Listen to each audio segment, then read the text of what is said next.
첫째로 시선이 하나님께로 향하면 복된 삶이 된다는 거예요. 당연하지만 우리 시선이 정욕을 쫓아가게 되면 그 정욕을 쫓아 살다가 허무한 인생이 되겠죠.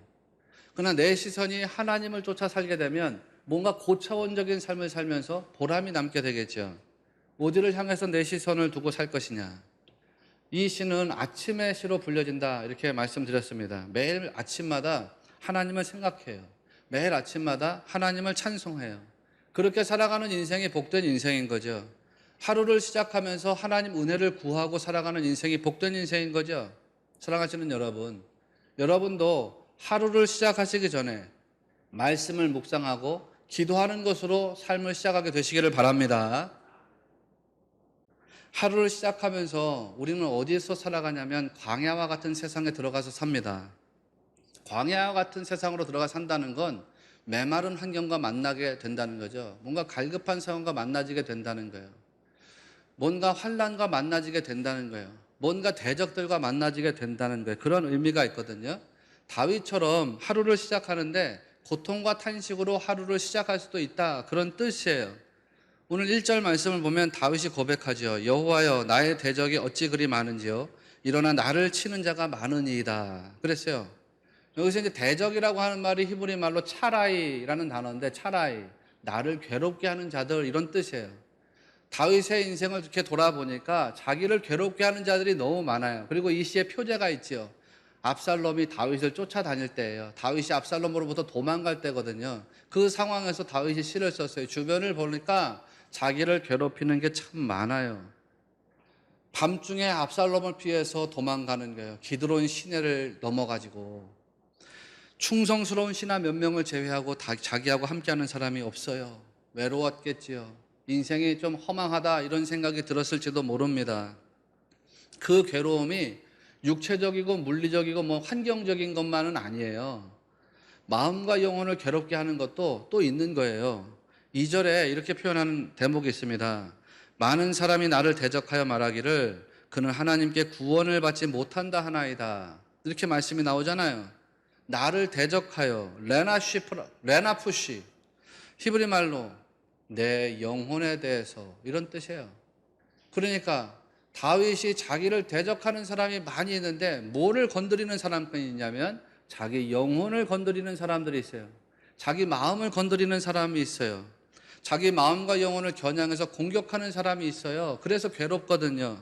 이 말을 다르게 표현하면 대적들이 다윗의 자아를 건드렸다는 게 자아를. 여러분, 사람은 누가 자기 자아를 건드리면 가만히 참지를 못합니다. 기억하시나요? 복음을 전할 때도 마찬가지예요. 사람들에게 당신은 죄인입니다. 그러면 저는 죄인입니다. 어느 정도 인정하기도 해요. 그런데요, 그 사람이 컴플렉스로 느끼고 있는 자아를 탁 꼬집어서 건드리면요, 참지를 않아요. 당신은 틀렸습니다. 당신 잘못됐습니다. 당신 안 됩니다. 내가 당신과 누구를 비교해 보니까 당신은 한참 부족합니다. 당신은 모자랍니다. 당신은 옳지 않습니다. 당신은 어떻게 인생을 이렇게 살아갑니까? 그렇게 그 사람의 자존심을 건드리면, 다시 말씀드려서 그 사람의 자아를 건드리잖아요. 그러면 참지를 못해요. 화를 내고 분을 내요. 관계가 틀어져요. 관계가 깨져요. 왜 그런 것일까? 왜 그러냐면 사람들은요, 대부분 내가 옳다라고 여기기 때문에 그래요. 사람들은 대부분 내가 최고야, 내 생각이 최선이야 이렇게 여기기 때문이에요. 다윗에게 그런 위기가 찾아온 것입니다. 물리적으로 대적들이 자기를 막 쫓아오고 있어요. 영적으로 보면 자기 마음을 괴롭히는 사람이 있어요.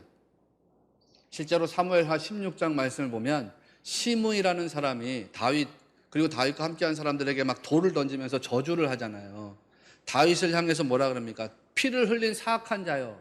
그러면서 이야기하잖아요. 너가 피를 많이 흘려가지고서 하나님이 너를 저주하신 거야.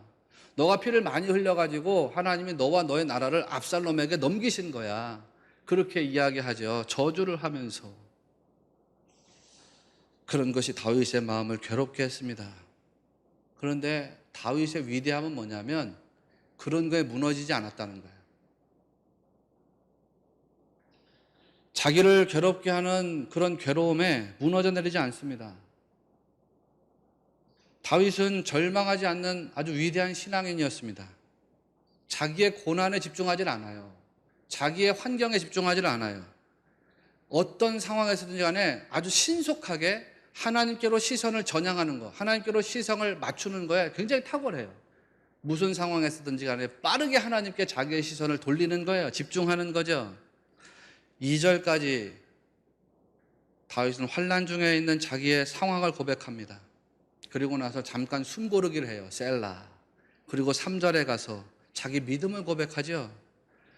여호와여, 주는 나의 방패시요 나의 영광이시요 나의 머리를 드시는 자이시니이다. 참 기가 막힌 고백이에요.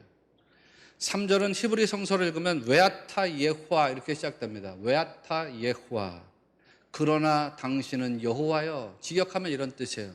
그러니까 3절 말씀을 섬세하게 읽으면 그러나라는 단어로 시작이 돼요. 저는 성경에서 이렇게 그러나라는 단어로 시작되는 구절을 굉장히 좋아해요.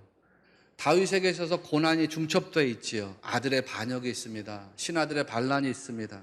대적들이 들어와가지고 자기를 괴롭히고 자기를 저주하고 자기 마음과 영혼까지 막 뒤흔들고 있습니다.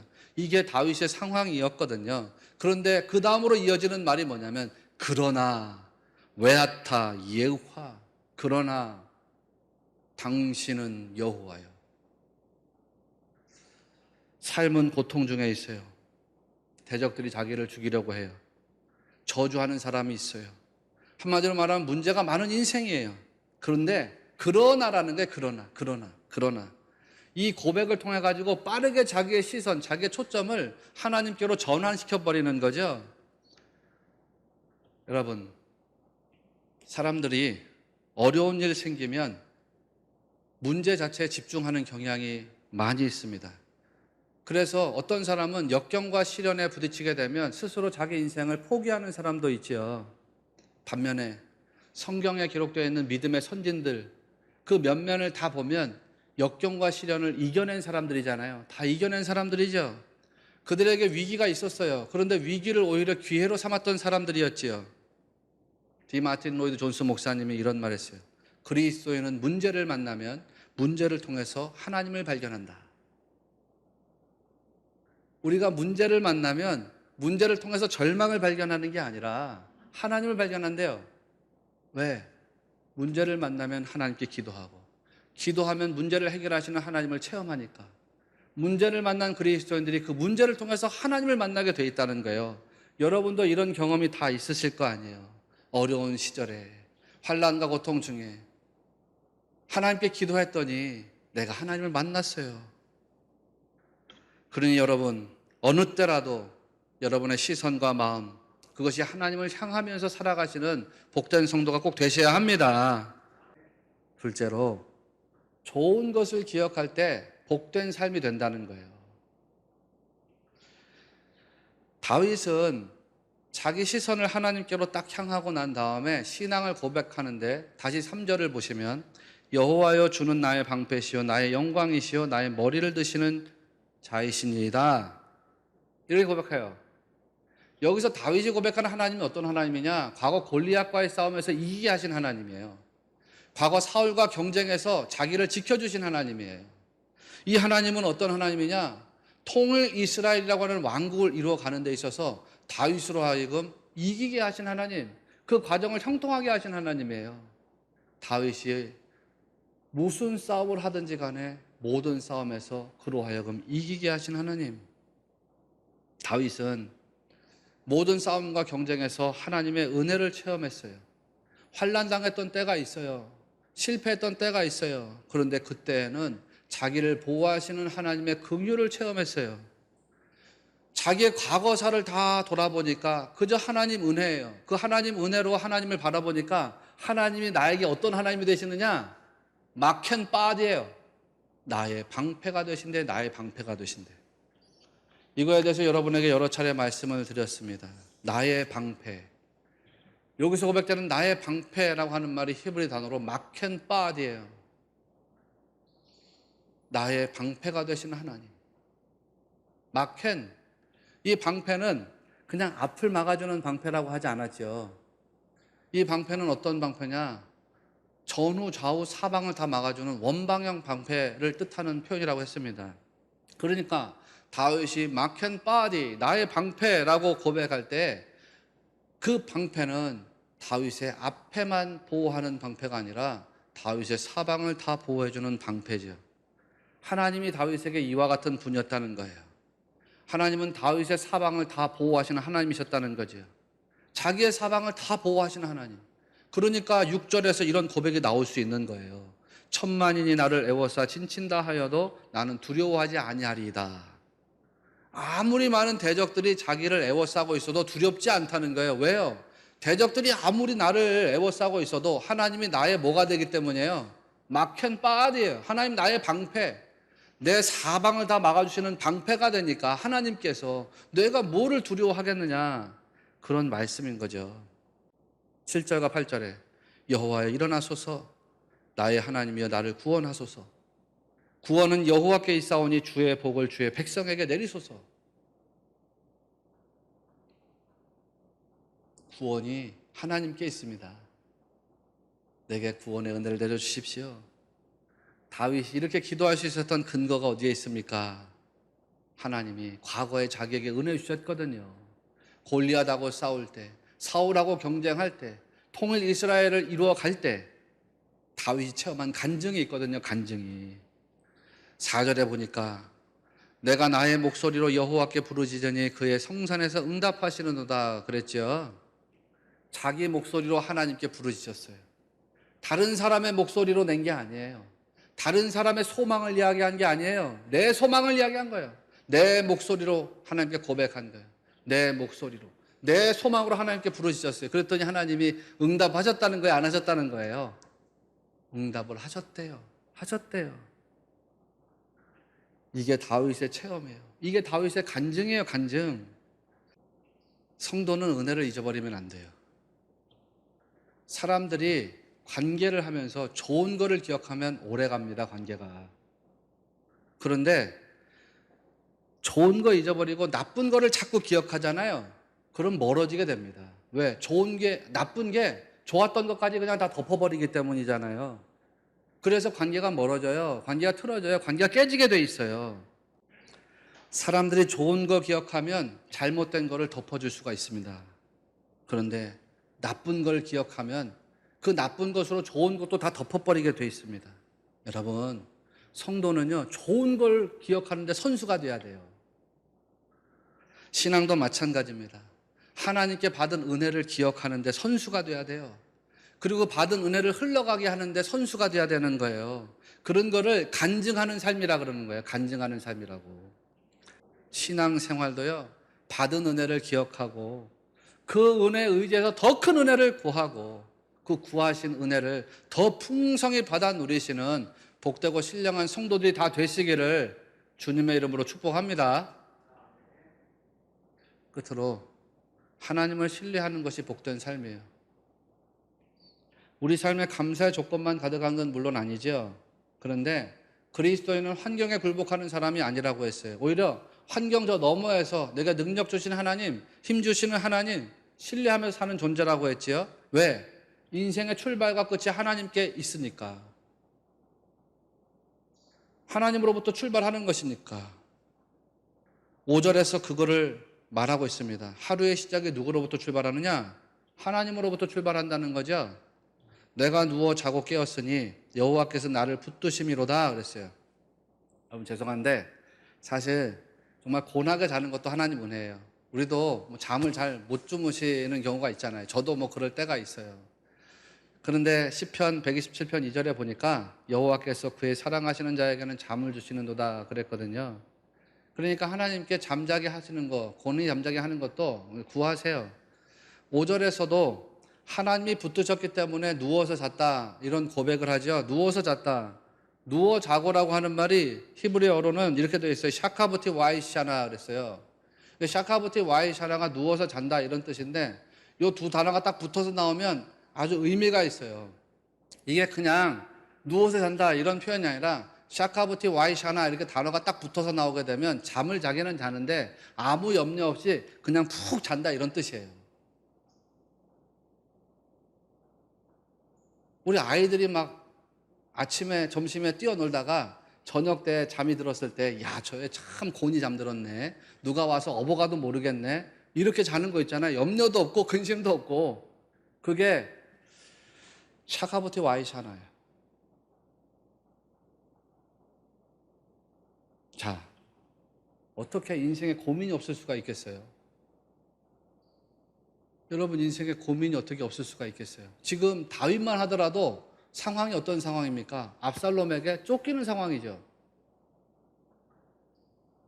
대적자들에게 저주당하고 모욕받는 그런 상황이죠. 인생에 진짜 곤고한 상태에 빠져있는 그 상황이에요. 배신감도 있고 외로움도 있고 고통도 있고 아픔도 있고 슬픔도 있고. 그런데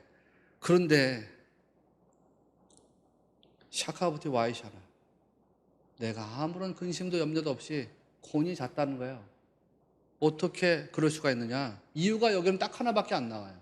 하나님께서 붙들어 주셨기 때문에, 하나님이 붙잡아 주셨기 때문이라는 거죠. 하나님이 붙잡으시니까 염려 없이 곤히 잠을 잘 수 있었다, 그겁니다. 여러분, 아침에 깨는 것도 똑같아요. 다시 5절을 보시면 내가 누워 자고 깨었으니 여호와께서 나를 붙드심이로다, 이렇게 돼 있죠. 하나님 붙잡아 주시니까 내가 곤히 잠들 수 있었고, 하나님 붙잡아 주시니까 내가 깨어날 수 있었다는 거죠. 하나님이 붙잡아 주셔서 내가 잠에서 일어났대요. 여러분, 이거를 조금 확장해서 해석해 보세요. 하나님이 나를 붙잡아 주시니까 내가 하루를 시작할 수 있었다는 거예요. 이렇게 표현해 볼게요. 하나님이 내게 은혜를 주셨기 때문에 내가 잠에서 일어나 하루를 살 수 있게 되었다. 하나님께서 내게 삶을 허락해 주셨다는 거예요. 이 대목에서 우리가 정말 중요하게 다뤄야 되는 내용이 있습니다. 하나님께서 내게 은혜 주셔서 내가 깨어났어요. 하루를 살아요. 여러분이 오늘 아침에 일어나셔서 예배당에 오셨죠. 또 영상으로 가족들하고 예배하는 분들이 있죠. 어떻든 간에 하루를 깨어나서 지금 생활하고 계시단 말이에요. 이게 누가 허락하셨기 때문이냐면 하나님이 허락하셨기 때문인 거예요. 하나님이 은혜 주셨기 때문이라는 거죠. 하나님이 붙잡으셔서 살게 하시는 거예요. 자, 하나님이 허락하셔서 나로 하여금 살게 하셨다. 그러면 내가 사는 이 하루를 내가 감당할 수 있는 하루일까요? 아니면 내가 감당할 수 없는 하루일까요? 감당할 수 있는 하루입니다. 당연히 고린도전서 10장 13절을 보면 사람이 감당할 시험 밖에는 너희가 당한 것이 없나니 오직 하나님은 미쁘사 너희가 감당하지 못할 시험 당함을 허락하지 아니하신다. 하나님은 우리가 감당할 수 있는 것을 허락하세요. 하나님, 여러분이 감당할 수 있는 것을 허락하세요. 아무리 나 인생에 참 고달퍼, 힘들어, 나 죽고 싶어, 그렇다고 하더라도 하나님이 여러분에게 하루를 여신 이유는 여러분이 그 하루를 감당할 수 있기 때문인 줄로 믿으시기 바랍니다. 그래서 하루를 살아가는데 하루를 주신 하나님께 감사를 고백하며 사는 게 마땅한 거예요. 제가 몇 년 전에 이은성 사모님 간증 들었다고 했죠. 여러분에게 간증한 적이 있는데 이분이 가수 팀이라고 하는 분의 어머니예요. 목사님 사모님이죠. 이분이 간증을 하다가 이런 말씀을 했어요. 어느 날 자기에게 하나님 말씀을 주셨대요. 그 말씀이 마태복음 6장 34절이에요. 그러므로 내일 일을 위하여 염려하지 말라. 내일 일은 내일이 염려할 것이요 한날의 괴로움은 그날로 족하니라. 이 말씀 들으면서 마음에 감동이 오는데 하나님이 자기에게 질문을 하시더라는 거예요. 사랑하는 딸아, 왜 내가 너에게 내일을 염려하지 말라고 했는지 아느냐? 왜 내가 너에게 내일을 염려하지 말라고 했는지 아느냐? 그래서 이분이 대답을 했대요. 하나님, 당연하잖아요. 문제라는 게 나에게 속한 게 아니라 하나님께 속했는데 내가 문제를 가지고 염려한다고 그 문제가 해결되겠어요? 문제는 제 것이 아니죠. 하나님 것이잖아요. 그러니까 제게 염려하지 말라고 하신 거 아니에요? 그렇게 대답해놓고 속으로 생각했대요. 와, 내가 생각해도 참 좋은 답변이야. 참 대답을 잘했어. 나 기특해. 그런데 또다시 하나님의 음성이 들려오시더래. 아니야, 그게 아니야. 그게 아니다. 내가 왜 너에게 내일 일을 염려하지 말라고 했냐면 있잖아. 내일 일은 너에게 속한 게 아니기 때문이야. 아직 내일 일은 나에게 속해 있어. 내가 너에게 아직 내일을 허락하지 않았어. 너는 왜 허락하지도 않은 거, 허락받지도 않은 걸 가지고서 염려를 하려고 하느냐. 그렇게 말씀을 주시더래요. 그러면서 간증을 해 나가는데 이게부터는 이제 제 간증이에요. 그 다음부터는 그 사모님 하시는 얘기가 제 귀에 안 들려와요.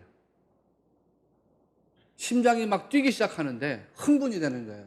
그때 제 안에서 고린도전서 10장 13절 말씀이 부딪혀 오는 거예요. 다시 읽어드릴게요. 사람이 감당할 시험 밖에는 너희가 당한 것이 없나니 오직 하나님은 미쁘사 너희가 감당하지 못할 시험 당함을 허락하지 아니하시고 시험 당할 즈음에 또한 피할 길을 내사 너희로 능히 감당하게 하시느니라. 이 말씀이 제 안에서 부딪혀 오는데요. 너무 감격이 막 올라오기 시작하는 거예요. 아, 그렇지. 하나님은 우리가 감당할 수 있는 시험만 허락하신다고 했어. 하나님은 또 시험 당할 때 피할 길을 내신다고 했어. 그래서 감당하게 하신다고 했지. 그런데 여기서 중요한 게 허락이야, 허락. 하나님이 나에게 내일을 아직 허락하지 않으셨대. 여러분에게 내일은 아직 허락되지 않았습니다. 내일, 누구에게 내일이 허락될지는 아무도 몰라요. 하나님만 알아요. 근데 제가 예언을 할게요. 이단이라고 얘기하지 마시고 여러분 중에 모든 분들은 내일을 다 허락받을 줄로 믿습니다. 내일 아침에 다 눈을 뜨시고 생활하실 거예요. 내일이 여러분에게 다 허락될 거예요. 내게 하나님이 허락하셨어요. 오늘 하루를 내가 감당할 수 있기 때문이에요. 감당하지 못하는데도 억지로 허락하신 거예요. 감당할 수 있기 때문이에요. 내일을 여러분에게 하나님이 허락하신다. 여러분이 감당할 수 있기 때문일 거예요? 아니면 감당하지도 못하는데 억지로 허락하시는 걸까요? 감당할 수 있기 때문이에요. 죽음 같은 괴로움이 있어도 여러분 인생에 제가 알지 못하는 뭔가 풀리지 않는 아주 복잡한 문제가 있어도 해결되지 않는 아픔이나 상처가 있다고 하더라도 여러분에게 하루라는 날이 허락되었다면 그날은 여러분이 감당할 수 있는 날인 것을 꼭 믿으시길 바랍니다. 혹시 하나님, 저는 감당하기가 너무 어려워요. 너무 괴로워요. 힘들어요. 죽고 싶어요. 그런 생각이 여러분의 마음에 들어온다고 할지라도 그렇다면 하나님께서 여러분에게 피할 길을 내셔서 능히 감당하게 하실 줄을 꼭 믿으시기를 바랍니다.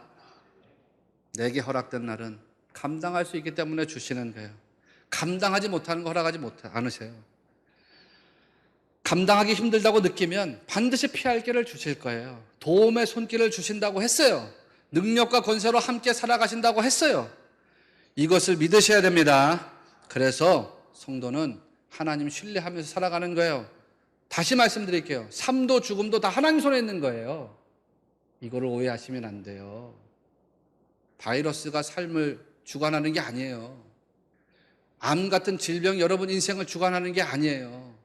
삶도 죽음도 하나님이 주관하시는 거예요. 내가 감당하기 힘들다고 할 때 하나님은 그런데 피할 길을 내셔서 감당하게 하신다고 했어요. 그러니까 성도는 하나님 신뢰하면서 살아가면 되는 거예요. 믿음으로 살면 되는 거예요. 여러분 믿음으로 사시기를 바랍니다. 올해 꼭 그렇게 사셔야 됩니다. 적극적인 믿음으로 삶이 기적이 되시는 성도가 되시기를, 또 우리 교회가 되기를 주님의 이름으로 축원합니다.